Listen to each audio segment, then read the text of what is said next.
Hey, this is my $300 basically monthly dividend account.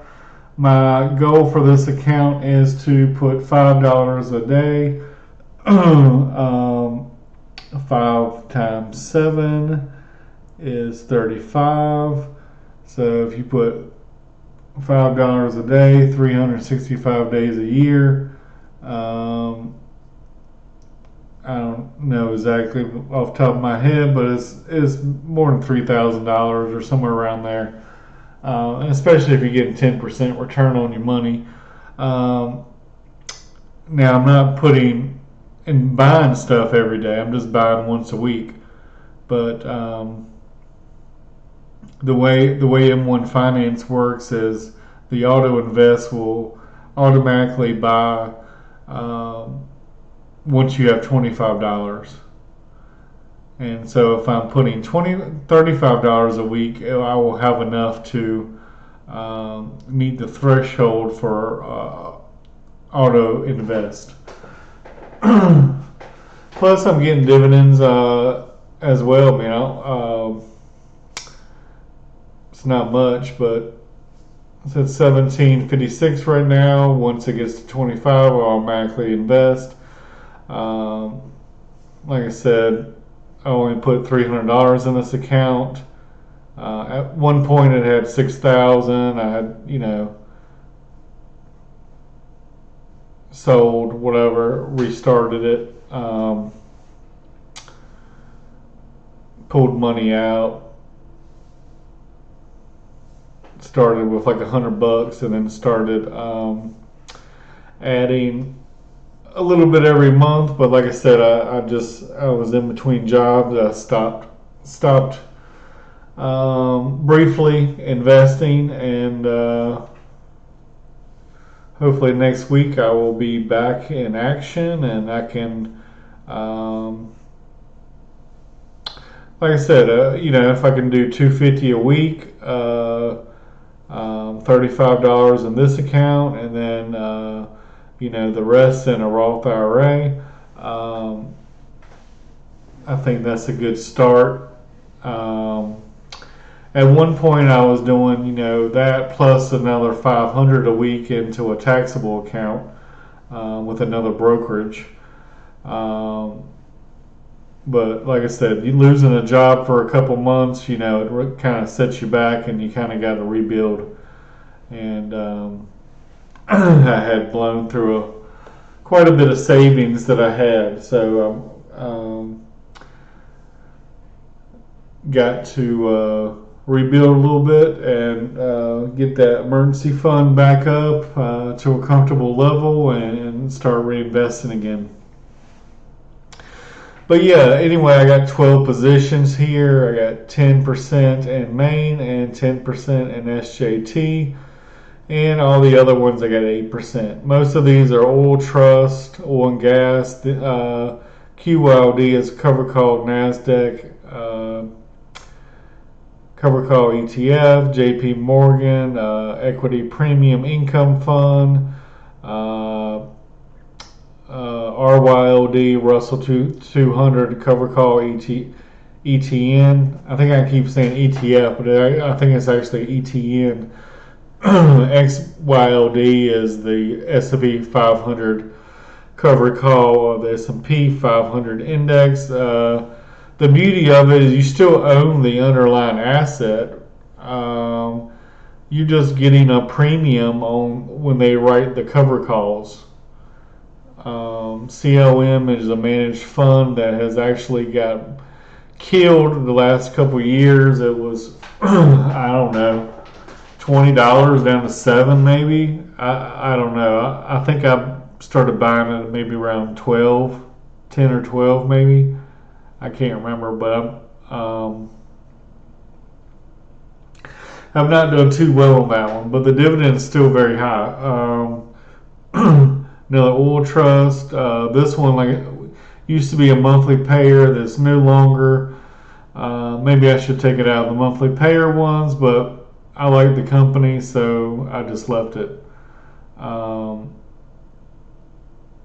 and I'm not sure. This might be a Canadian company.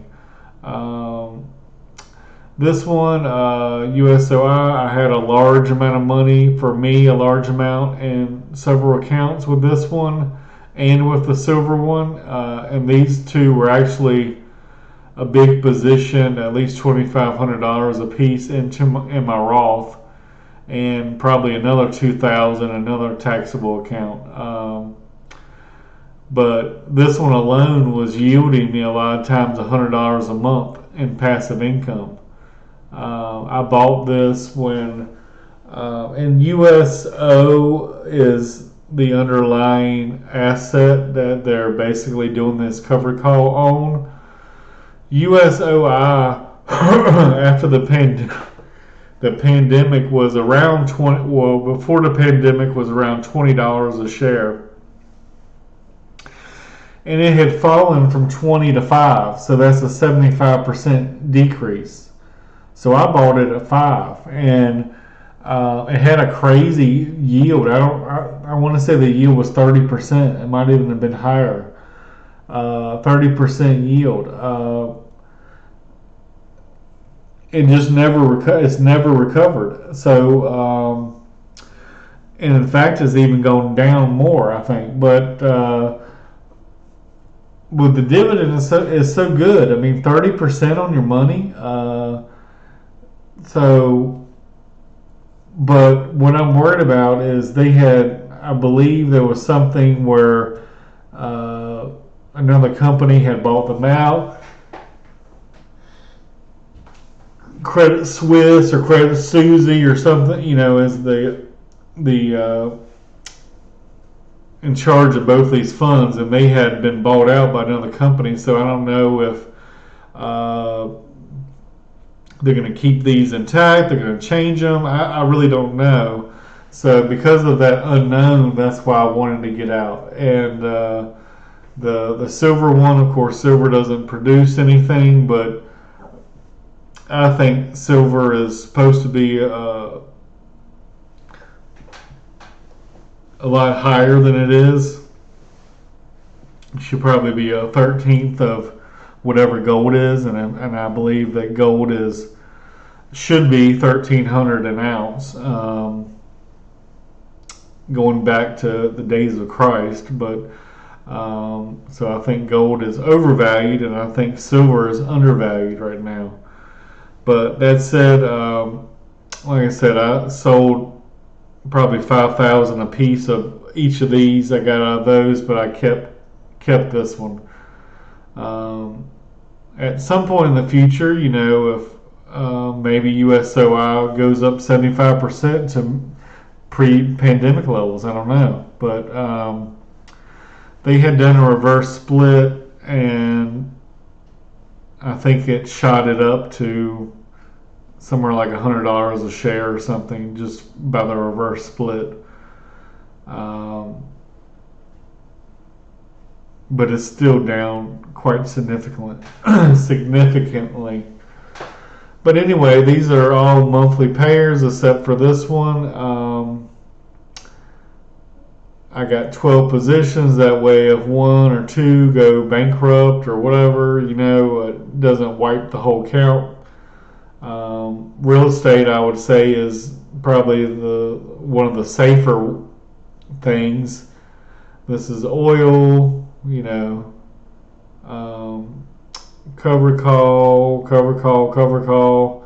managed fund, another trust, a pipeline, another trust, and then these two. But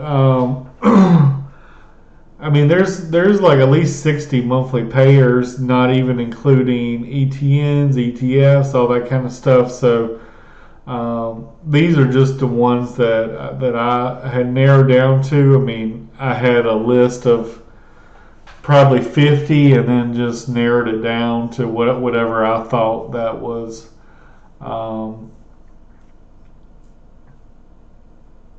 a good mix of things. Because of course, if you got all your money in oil and oil goes to zero, well, then you're out of the game. If you got all your money in real estate, and real estate a big earthquake comes by and all your hotels go in the ocean, then that goes to zero. So one of my earliest videos, I believe I was talking about concentration. I don't even know if I published it. I might have deleted it, but the best investors in the world, they concentrate. They don't diversify. They concentrate.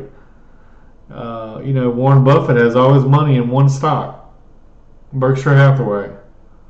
Um, Bill Gates had half of his money in Berkshire, but now I think he's put a little bit more back in Microsoft. Bezos, Amazon, the Facebook guy,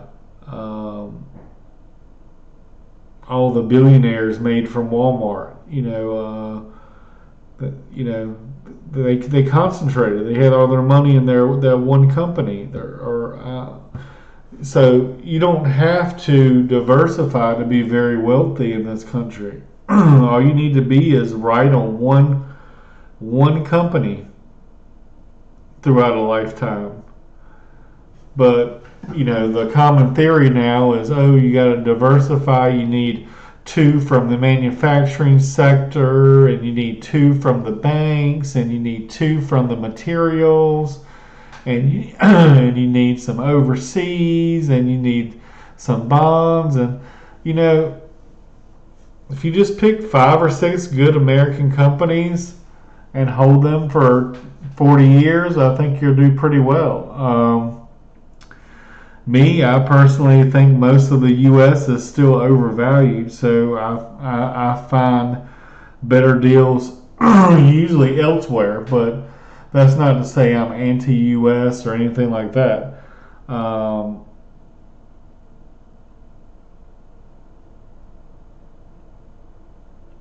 But anyway, this is just an example of a $5 a day